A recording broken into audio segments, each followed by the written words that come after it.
Hello students, I am Ranjit sir from English Guruji and welcome you warmly. Before discussing ahead of the story, I would like to recall in brief what have happened till now in this story. In the first video, you learned that there was an old man. He had white beard, dressed with shabby clothes. The color of his skin, his clothes, loose stockings were all of the same color, and that was dull yellow. His face was expressionless, there was no emotion showing on his face. By the open part of his throat, we came to know that he was withered, he was tired. By his low and faint voice, it seemed that he had lived a long life, probably 18 years in prison. The loneliness had caused him disassociated from the society. Still, being free from prison, he was living an isolated life.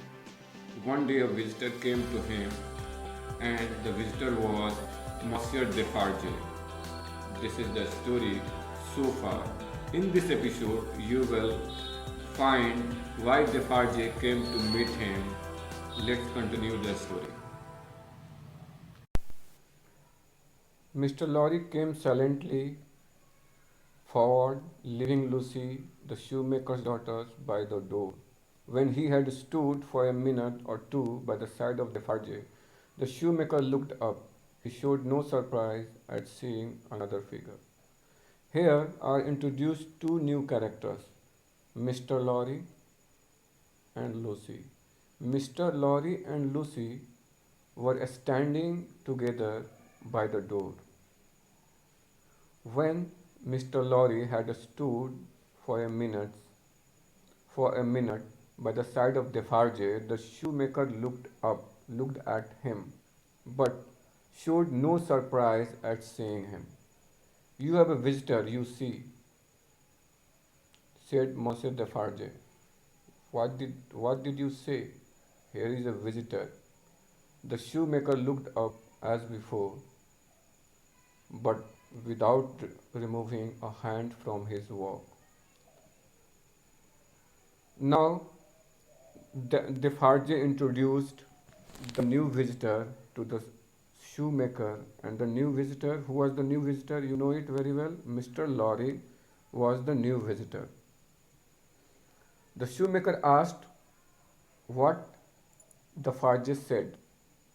He repeated, means the Defarge repeated and said that here is a visitor, means you have a visitor. The shoemaker looked up as before. As earlier, he looked at him. The shoemaker looked at Lorry without removing a hand from his work, without stopping his work. Come, said Defarge. Defarge said to Lorry to come over there, to come up. Here is Monsieur, who knows a well-known made shoe when he sees one. Show him that shoe you are working on. Take it, Monsieur. Defarge said, here is Monsieur, and he knows very well about the shoes, about the kind of shoes, because he was expert. And he said to the shoemaker to show the shoe he was working on. Now take it, Monsieur. The shoemaker gave the shoe to Lorry. Mr. Lorry took it in his hand. The shoe was taken by Mr. Lorry. Tell Monsieur what kind of shoe it is and the maker's name, and asked to tell about the kind of the shoe and the name of the company, name of the shoemaker. There was a longer pause than usual. He didn't say anything. He stayed silently, and before the shoemaker replied,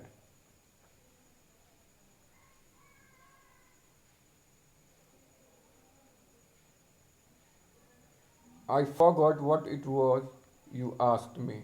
What did you say? Now the shoemaker asked again that what he asked about. So there is question why the shoemaker didn't hear the question carefully. I said, couldn't you describe the kind of shoe for Monsieur information? The Farges said, you said to describe about the kind of shoe so that Monsieur can know, can observe it whether the shoe is of on any quality or which kind of shoe is. It's lady shoes. It is young lady walking shoes. You know, students, there are many kinds of shoes. Walking shoes, running shoes. So here is a lady's working shoes. It is the present mode. Mode, you know, style. Style. I never saw the mode. I have had a pattern in my hand. He glanced at the shoe with some little passing touch of pride. Passing. Passing means looking for some time, for a short period, for a short period time. Passing touch of pride. I have had a pattern in my hand. He glanced at shoe with some little passing touch of pride. Now that he had to work to hold, he laid the knuckles of the right hand in the hollow of the left, and then the knuckles of the left hand in the hollow of the right, and then passed a hand across his bearded chin, and so on in regular changes, without moment's intermission. The task of recalling him from the vacancy into which he always sank when he had spoken was like recalling some very weak person from a swoon or endeavoring in the hope of some disclosure to stay the spirit of fast dying man. Now the shoemaker was done with the shoe he was making. He put his right finger in the hollow of left and left finger in the hollow of right finger. Then he touched his bearded chin without resting for a while. It shows that he was restless. Next moment, he passed his hand across bearded chin and so on. He made changes in his gestures regularly. He always tried recalling him from the feeling of homelessness into which he was lost when he had spoken. This task was like recalling some very weak person from faint or trying hard to keep alive the spirit of a fast dying man. It was all in the hope of getting facts from his past. Now we will know the meaning knuckle. Actually, knuckle is what is knuckle? This is finger, and this is the hollow between the fingers, and this part, the bones attached here, this part is called knuckles. So knuckles is clear. Now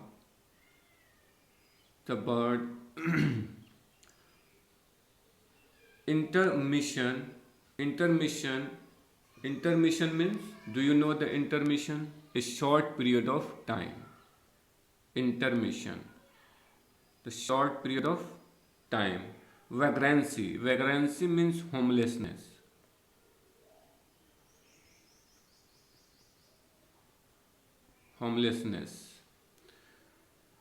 And recalling, to remember something. Recalling, remembering something soon. What is soon? Do you know the soon? This soon means faint, especially due to excessive emotion. Endeavoring, trying hard to do something. Disclosure facts which are true, the facts that are made known. Disclosure. So these are the difficult meanings, words meaning. So this is complete. Now move to another sentence. The shoemaker asked, "Did you ask me for my name?" The Farji said, "Yes, definitely," he asked. The shoemaker told him his name, 105 North Tower. Actually, what is it? 105. Actually, this is the number. This is the number he has been given in the prison. You know, in any jail, in any prison, every prisoner has been given a particular number. And North Tower, what is it? North Tower is the place, is the city where it was situated, where the jail was situated. The Fajr said, "Is that all?" The shoemaker repeat, 105 North Tower. With a very sound that he was not a sigh nor a groan, he bent to walk again until the silence was again broken. Weary, very tired, very tired. Groan, deep sad sound, deep sad sound, deep sad sound, and bent. Bent is the past tense of bend, and bend means to move your body downwards and forwards. So, with tired eyes, with a weary sound that was not a sigh, his sigh was not a very tired sound.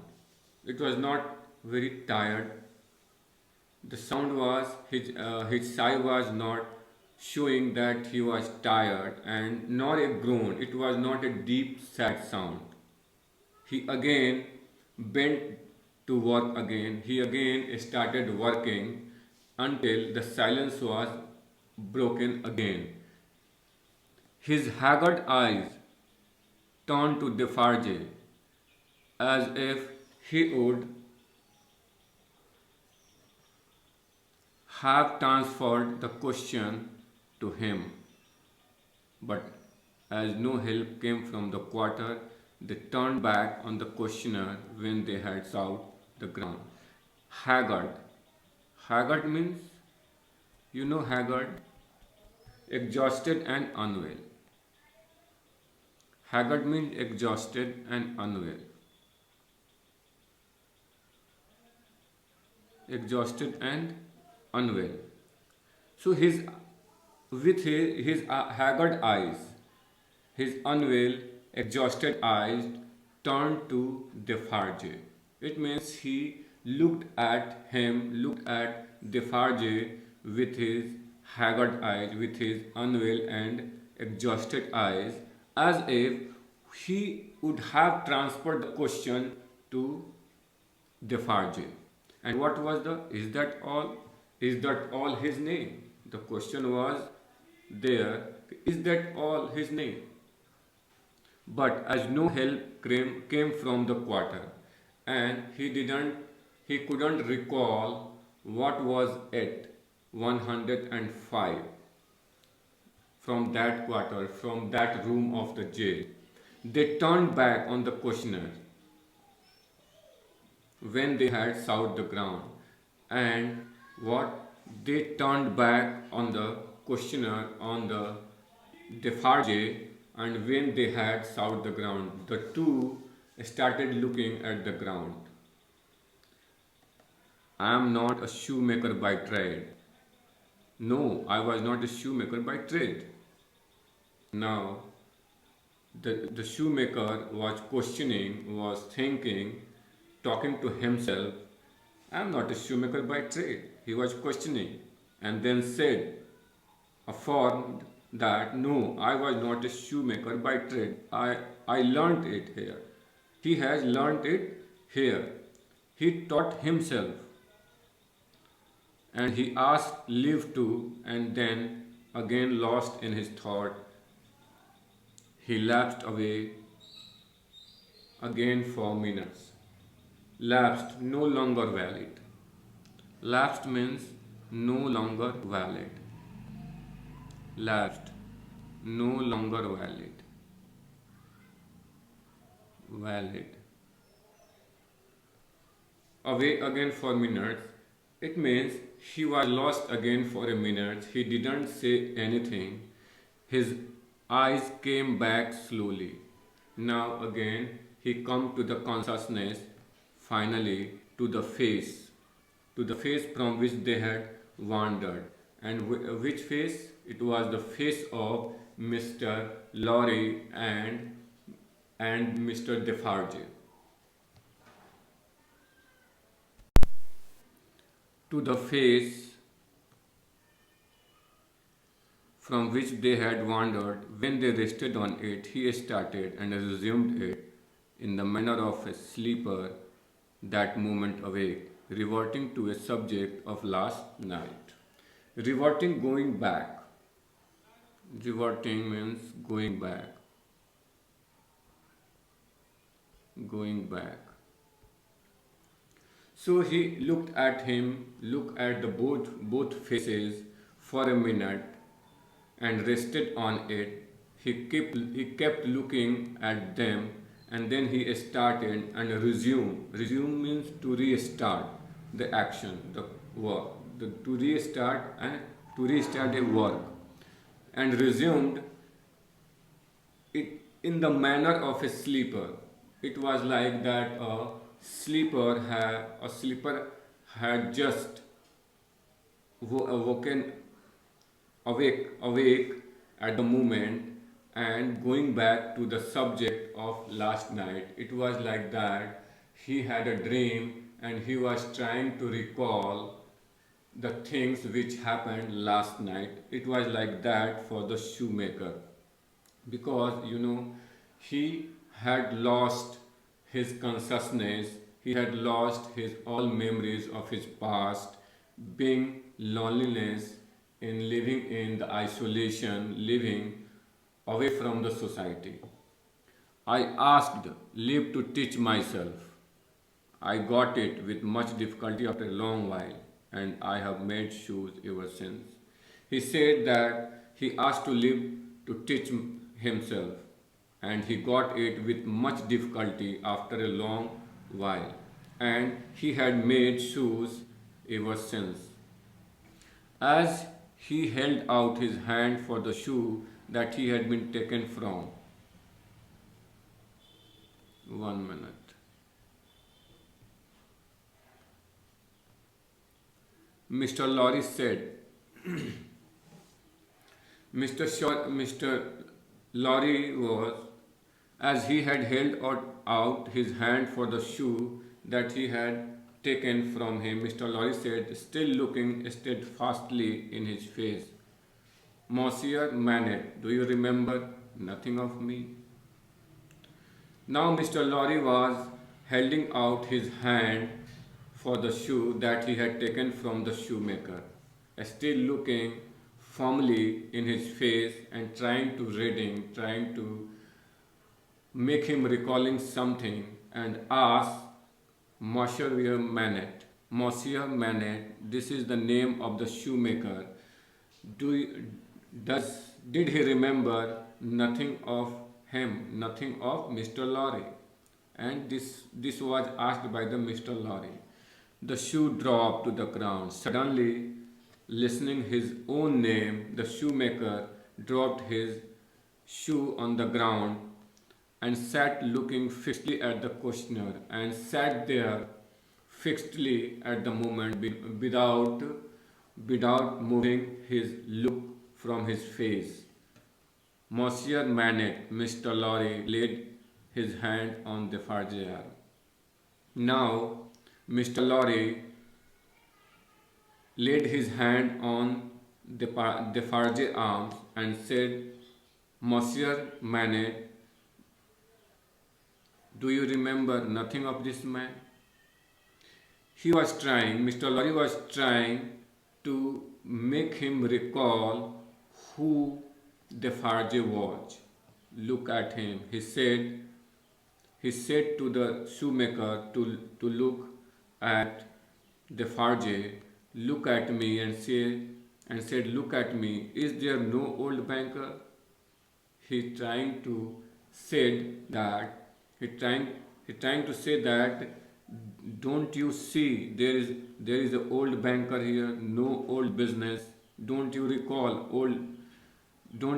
old businessman, old servant, old time rising in your mind? Means nothing is coming to your mind about the old banker, old business, old time, old servant, Monsieur Manet.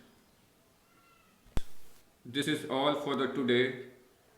I hope you have understand, you have known this story till now, and I have tried to make this clear to you in simple language, and I hope it is good for you.